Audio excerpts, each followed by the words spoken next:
the Governor Abbott, I think, is setting the state of Texas up for a lengthy court battle.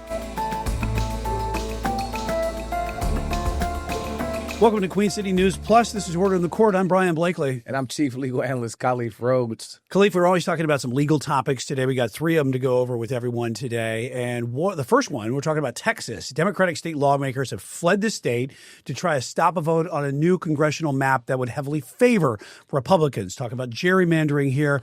And let's talk about where they are in Texas, because they're talking about right now Governor Abbott is talking about arresting some of those Democrats here to get them back to make this vote. Brian, they're not in Texas. Let's say that. So, first of all, they say all things are bigger in Texas, and you got 50-plus Democrat House members that have decided to not be in Texas right now and be in other places. That's either New York, in the northeastern part of the country, other parts that are not connected to Texas, specifically where they have the governors that are Democratic strongholds, where they're trying to find ways to do exactly what Texas is doing. Governor, like North Carolina as well, right? The governor in New York said that now you have to fight fire with fire. So if Texas is trying to illegally gerrymander and redistrict maps, then we're going to go and do the exact same thing here. Now, I'm pretty sure they'll be limited in their ability to do that, but these folks are saying that you're going to have to force us to come back. Governor Abbott put a deadline of coming back, and guess what? They have not come back yet, and so quorum is not in effect. That means that no work can be done on behalf of the people in the state of Texas. And this is a unique approach. This is saying that, listen, we know we don't have the votes to stop this, while we don't appreciate the fact that they're drawing these maps in a way that is going to etch out and stop, Democrats from even having a fair chance. What we're going to do is make sure that we can't even allow the vote to take place. But this is not unprecedented. This has happened before in Texas in the past. They have a history of doing this. 2021, 2003, probably most notably, as you have on the screen. This map is the map that the Republicans proposed in 2002, and then you can see the end result in 2004. Well, what happened in the middle of 2003? A group of folks got on planes and got the heck out of Dodge again. And so this is not new. I think they just played from the same playbook that they played from in 2003, and they're doing it right now. So this is exactly the same. And then now you're having folks saying, A, is it constitutional? A, B, is it illegal?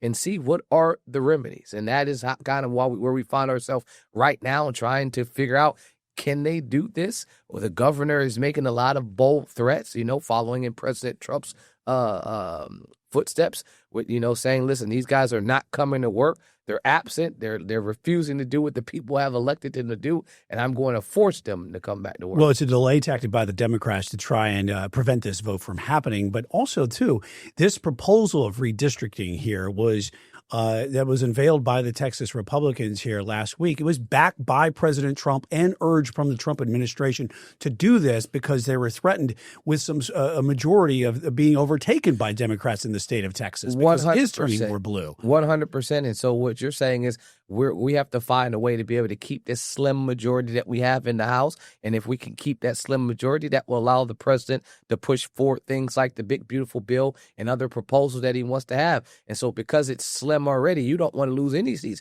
Well, how do we avoid losing seats?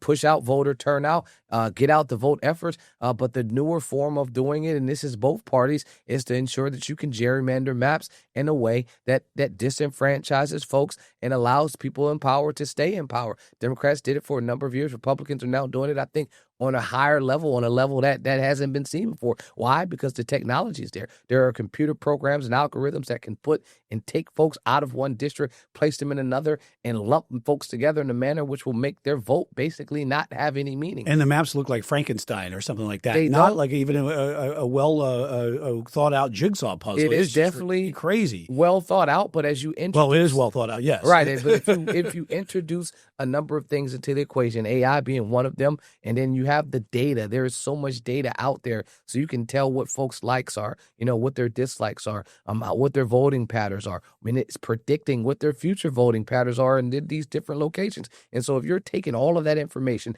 and dumping it into one location, I think it's going to put folks in a place where these type of maps are going to be the norm. But I mean, if you're looking at how Governor Abbott's attempting to do, he's saying, I want to force these folks back. In his letter that he put out on August 3rd, he says, that this truancy ends now, that Democrats are derelict of duty, and they must return to Texas and be in attendance when the House reconvenes at 3 p.m. Well, that time has already come and passed, and so now we have to find a way to figure out what the next steps look like. The next steps look like Governor Abbott turns to then Ken Paxton, the Attorney General. So Ken Paxton just sent out a press release most recently, a few minutes ago, and it says, listen, in 2021, the Attorney General's office of our state of Texas successfully secured a Texas Supreme Court ruling that held that Texas House could arrest absent members to secure their presence and establish a quorum. And then he links the actual Texas Supreme Court opinion from 2021. The irony is when you read the opinion, it doesn't say that.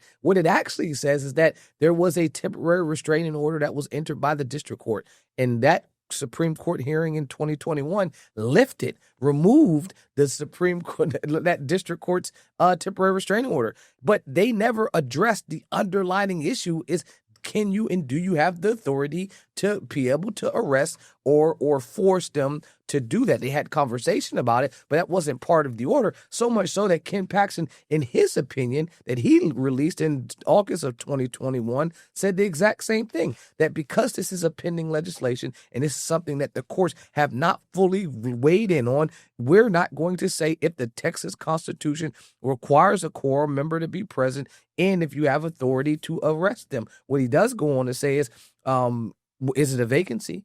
Because that's a way they were saying they would be able to remove folks from office because now you've abandoned your seat. And because you've abandoned your seat, now that opens the door for some vacancy to have taken place. But I think that would have to be determined by the court, is to have these folks that have left the state. Does this go to court? Is that where you think this is heading? Or is this a threat that they will back down on as far as arresting the Democrats that are already out of the state and creating this quorum to block the vote? It ultimately always ends in court. I mean, all roads, as I ran on in 2018, lead to justice. All roads, I think, also lead to courtrooms. I mean, that's what we have the legal process for. You want to ensure that if you want to have your day in court and be heard, that's how you file some type of claim to get there. And so the Governor Abbott, I think, is setting the state of Texas up for a lengthy court battle. I mean, Ken Paxton, the Attorney General there, is putting them in a position to say, this is what you can do. Well, if you even follow what's being stated in that court opinion, it says they'd have to go to a district court for a district court to give them some type of remedy. And so I think all of these lead to Texas getting in court, but these maps is what started. Even if court ends it, the maps just like we saw here again in North Carolina, it is played out as legal, and they can do that. And Democrats have done that before here in the past. And North Carolina is no stranger to maps. They're no stranger to courts cases, either beginning with maps drawn and ending in a courtroom. And so I thought this was a unique topic for us to talk about today, uniquely connected to us as a state. All folks in politics are now finding ways to get to court. But when you talk about legislative maps, you will always have one person or one group of people frustrated by the way that people in positions of power are able to draw the maps. Now the goal is to see how the court reels in some of that power or allows it to lend it, and only time will tell. All right. We will certainly keep following this case as well. In Texas, want to take things back, take a short break, and when we come back on the other side, we're going to talk about Washington, D.C. Jack Smith, special counsel, investigated Trump, now being investigated by Trump as he is in power, and we'll have more on that coming up on Order in the Court. You're watching Order in the Court here on Queen City News Plus with Khalif and Brian. Welcome back to Order in the Court here on Queen City News Plus. I'm Brian Blakely here along with Khalif Rose. And Khalif, we're talking about a second case here, and it goes back to Washington. An independent watchdog agency has opened an investigation of the former Justice Department special counsel, Jack Smith, who brought two criminal cases against now President Trump. And that was the documents case and also the case in Washington as far as trying to overthrow the government. Yes. So where do you see this headed? Special counsel confirmed this weekend that they are investigating Jack Smith now. The Office of Special Counsel, OSC, is now investigating former special counsel Jack Smith. I mean, what a headline. If you woke up today from some coma and missed everything that was happening, it's really quick to get up to speed. Jack Smith, appointed by the Attorney General Merrick Garland, goes out there and investigates former president at the time, then candidate, now current President Trump. And in the process of doing that, brings a number of challenges and allegations forward. As you mentioned, his participation and encouragement with the January 6th, in the things that were happening in Florida with the documents case. Both of those cases were put in front of the grand jury. In the grand jury, that is members of those communities, citizens that listened to the facts that were presented and that were able to either reject a request by this special attorney or accept it. And in accepting that, they would hand up an indictment. And in that case, that's what they did. They handed up an indictment on multiple charges, and those cases were attempting to maneuver their way through the court system before President Trump was elected. And so what we're talking about is now that very office that President Trump thought was something that should not even be allowed. When Jack Smith was there, he questioned the legality and the constitutionality of the office of the special counsel, even though that's been an office that's been around for decades. But they're alleging that he's in violation of the Hatch Act. And so Brian, obviously the figuring out what the Hatch Act is and is this something that's applicable? I mean, in a nutshell, what the Hatch Act is saying, if you are a federal official, if you are some type of federal employee, it restricts your ability to engage in political activity. And that is, in a nutshell, what it is. What are the violations? This is you're in your official capacity and you're making, comments about elected officials' press conference, or making comments about, a pep rally that they're going to have, or some type of fundraiser, so any type of campaign event. Those are the violations, and they can range from a number of disciplinary actions. You can talk about warnings, reprimands, suspensions, demotions, removal from federal office, disbarment from federal employment, or civil penalties. And so there are a number of things that can occur with a violation. But the start is, if there is to believe to be a violation, there's an investigation. And that's where we're at now. We're at the investigation stage. Well, in the investigation stage here, too, this is a lot of people are talking about weaponizing the Department of Justice here, weaponizing the federal government here, because Jack Smith dropped those two cases that were against the president where he was indicted on. And now, and it's because he is now the sitting president, because the Department of Justice his policy is not to indict a sitting president. Yeah, Jack Smith didn't decide, hey, you know what, the facts aren't there. When they had their press conference, he attempted to make sure that he didn't do any prosecutorial misconduct. That's weighing one way or another on the case. That's just specifically talking about the facts.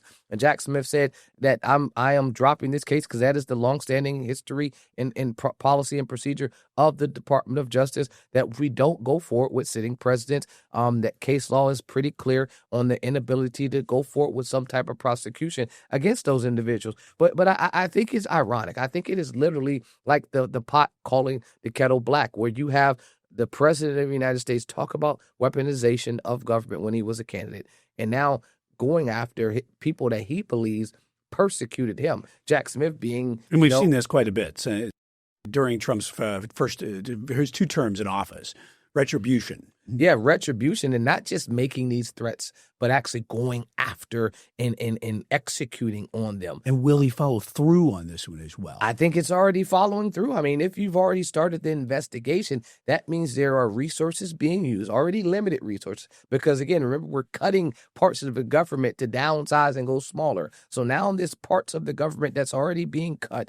Now it has to be able to say, we're going to find the resources to go after this other person that's no longer there. And if you're a career prosecutor, if you're someone that's been doing this for your whole life, this has to be outside the norm, because typically you wouldn't have a prosecutorial agency going after a former prosecutor. Now, the criminal defense attorney in me is kind of laughing at it, because it's like, all right, now you get to feel what it feels like to have someone, bringing charges against you. But I can say that, jokingly, because no one wants charges brought against them or being investigated when there is no merit. And that is where we're going to see where the rubber meets the road. If you just look at a plain reading of the Hatch Act, there is no violation on special counsel Jack Smith's team on himself for doing his job.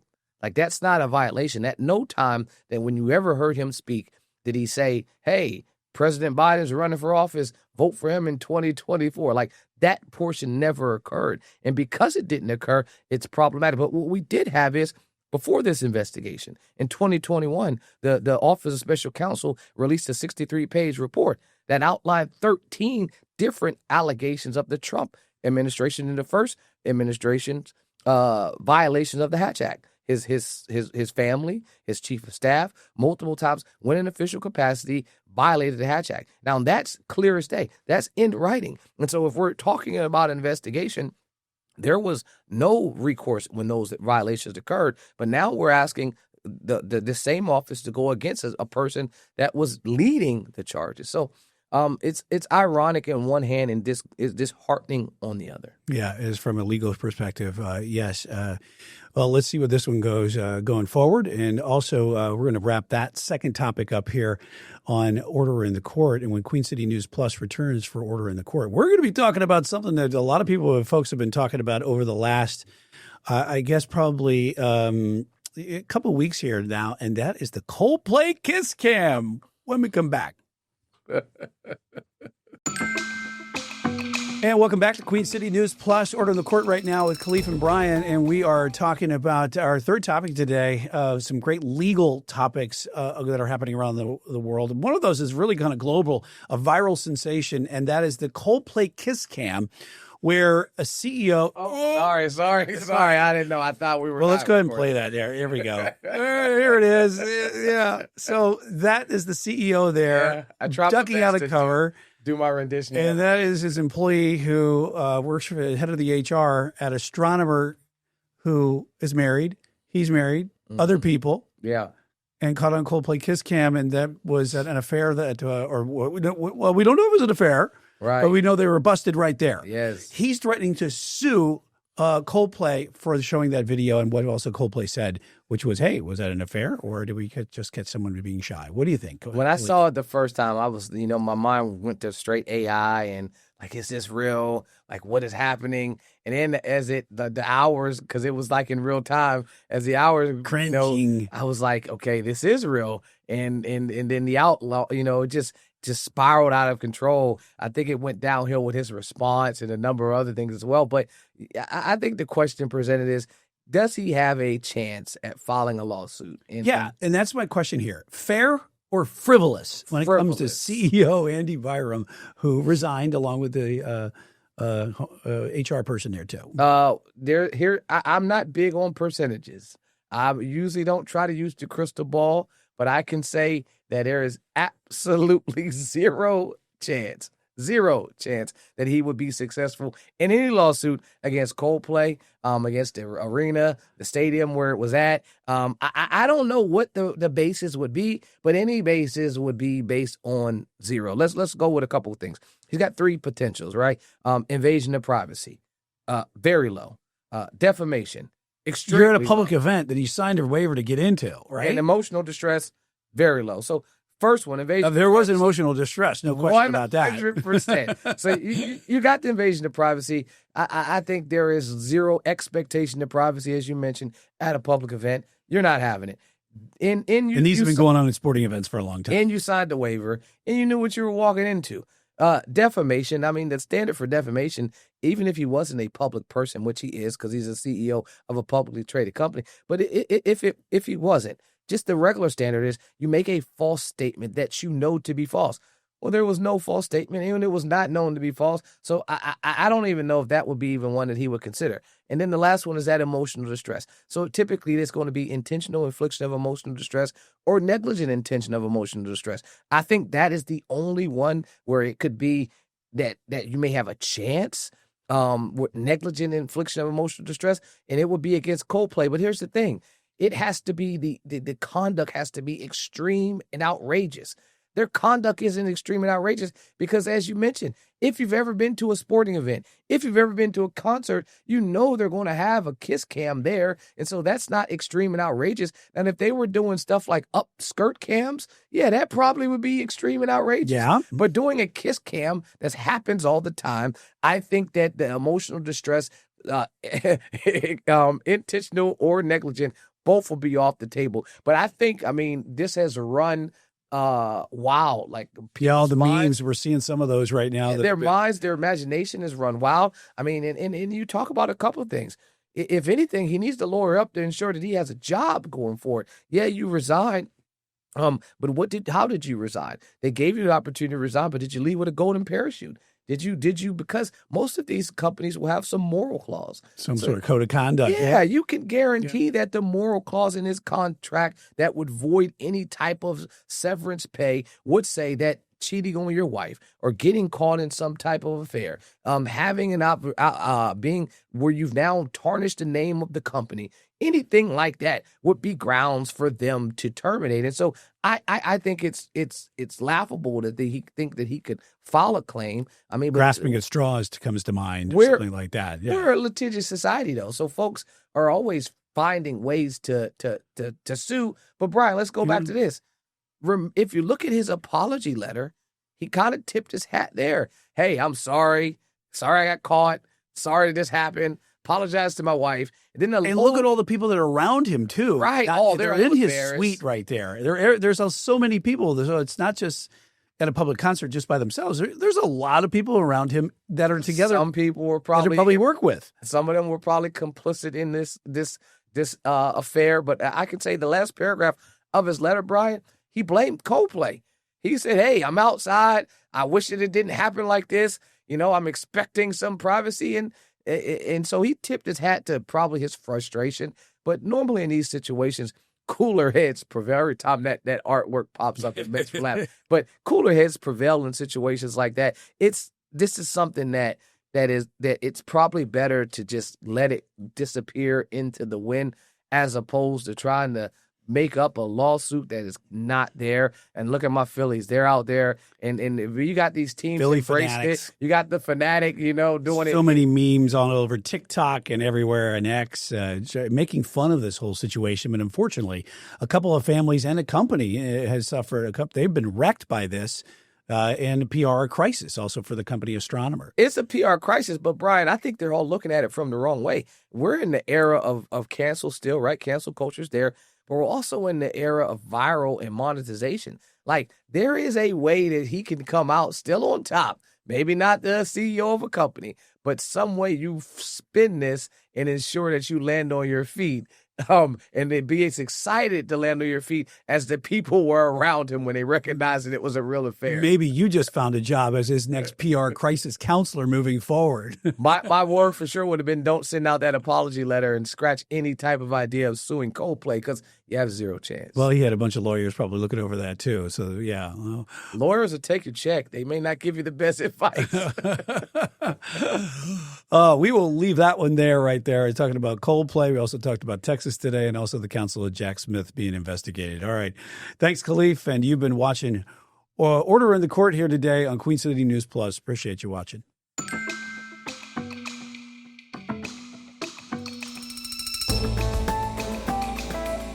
Queen City News Plus. Just search Queen City News on your smart TV's app store.